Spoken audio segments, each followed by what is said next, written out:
you don't feel controlled. That's the first sign something is wrong. Most people believe manipulation is obvious. They imagine shouting, pressure, threats, or force. But emotional manipulation almost never works that way. It begins quietly, in moments that feel safe, familiar, comforting. At first, nothing feels wrong. Someone listens to you in a way others never did. They understand your fears. They validate your doubts. Your brain reacts instantly. Dopamine rises. Oxytocin is released. Trust forms without effort. Your mind labels this feeling as connection. But safety is not the same as truth. Emotional manipulation doesn't start by controlling your actions. It starts by reshaping how you see yourself. Small comments appear, subtle shifts in tone, moments where approval feels slightly conditional. Your brain doesn't resist this. It adapts. Because the human mind fears emotional loss more than pain. And without realizing it, you begin changing, just enough to keep the connection alive. At this stage, nothing feels dangerous yet. That is what makes emotional manipulation so effective. Everything still feels normal on the surface. Conversations continue. Messages still arrive.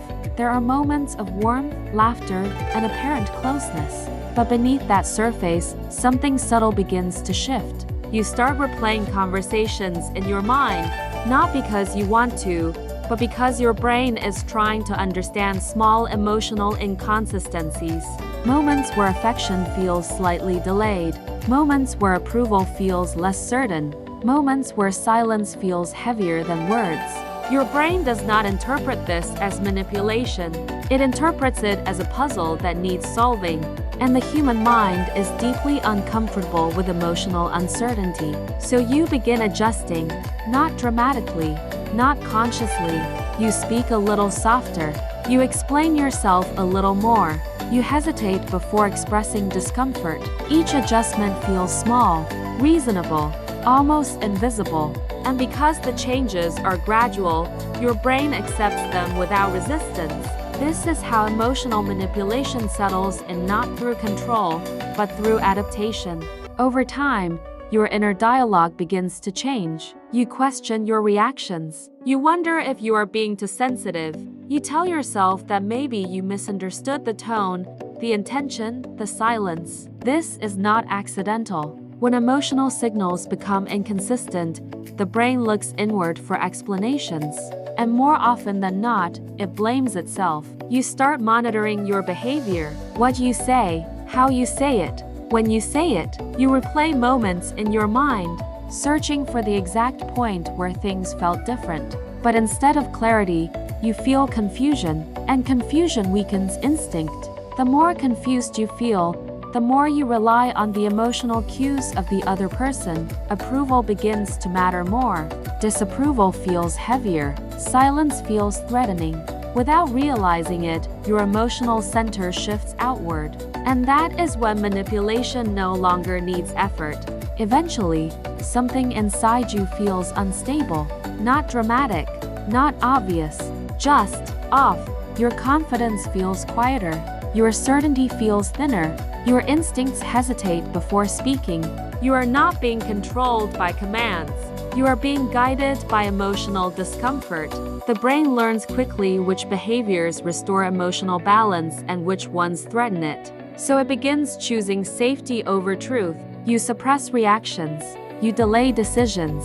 You minimize your own needs. And because these choices reduce emotional tension temporarily, the brain reinforces them. This is how emotional manipulation becomes internalized. At this point, your decisions no longer feel fully independent. You anticipate reactions before they happen. You adjust your tone, your timing, your expression, and you tell yourself you are doing this to keep peace. But what you are really protecting is emotional stability. Here is the critical psychological trap. The brain confuses emotional intensity with emotional importance.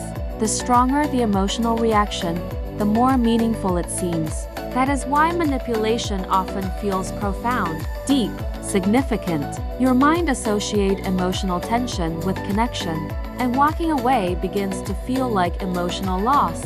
Not because it is dangerous, but because your brain has learned to fear emotional absence. Eventually, manipulation no longer needs to be reinforced. Your mind maintains it automatically. You silence instincts before they reach consciousness. You dismiss discomfort before it forms into words. You doubt your perception even when something feels clearly wrong. And the most dangerous part is this: you believe this version of yourself is the real one. Walking away feels like losing identity. Staying feels familiar. And the brain always chooses familiarity over uncertainty. Awareness interrupts the pattern. The moment you recognize manipulation as a psychological system, not a personal weakness, your brain regains distance. You begin separating feelings from meaning, intensity from truth, attachment from identity. Confusion loses its authority, and clarity returns slowly. Awareness does not arrive as a sudden awakening. It arrives quietly. It begins the moment you stop asking, "What did I do wrong?" and start asking, "Why do I feel confused so often?" Confusion is not a personality trait. It is a signal. Healthy connection brings clarity. It may be challenging at times, but it does not erode your sense of self. It does not require you to shrink, silence instincts, or abandon your inner voice. Real care does not depend on fear. It does not fluctuate to control behavior, and it does not punish you with distance or emotional withdrawal. Your brain escapes emotional manipulation the moment it stops mistaking familiarity for safety. What feels familiar is often just what you have adapted to. What feels intense is often what you have learned to survive. When you understand this, something important changes. You no longer chase emotional relief. You begin valuing emotional stability. You stop proving your worth through endurance, and slowly, without force, control dissolves. Not because someone releases it, but because your mind no longer needs it to feel safe. That is how emotional manipulation loses its power, not through confrontation, but through clarity.